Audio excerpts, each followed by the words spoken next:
How the Human Eye Sees Colors and Light by Faith Hopperton. The eye requires several important parts for it to function. The parts we'll be discussing are the iris, lens, pupil, retina, optic nerve, and fovea. The retina has cells and rods that are sensitive to different colors of light. Rods are more sensitive than cones, however they are not sensitive to color. The retina is a layer at the back of the eye. The rods and cones in the retina convert light energy to signals that are carried to the brain by the optic nerve. There are 3 different types of color reception among cones.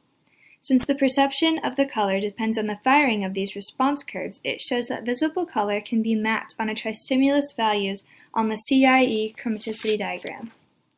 The optic nerve, located at the back of the eye, carries signals to the brain. It is also called the second cranial nerve. The lens works with the cornea to refract light. It changes shape to allow the eye to focus on light. The iris is where the eye gets its color. It's a flat ring-like membrane behind the cornea with the pupil in the center. The iris regulates how much light gets into the eye. Too much or too little light can harm vision. When the iris shrinks the pupil, there is too much light, and when it widens the pupil, there is not enough. That is an involuntary function that the brain controls. The pupil is an opening that allows light to come into the eye that is controlled by the iris. It works with the cornea to refract light.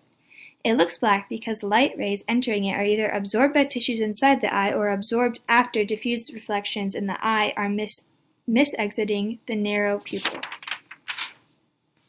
The fovea has a very high concentration of cones which allow us to see color.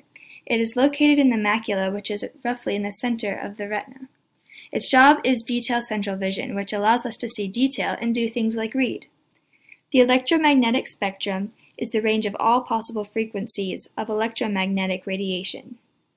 Human eyes only respond to a small range of wavelengths from electromagnetic waves. These waves we can see are called visible light. Different wavelengths within that range are perceived as differences of color. When all the waves are seen together, they make white light. The characteristics of visible light are the same as when white light shines through a prism, creating a rainbow. Each color responds to a different wavelength of electromagnetic spectrum. Real-world connections. The traffic safety depends on the ability to detect immediate color changes like traffic lights in busy intersections. We also use visible light images to see clouds and predict the weather, like in this image here taken from the GOES satellite. Thank you for watching. Created using Powtoon.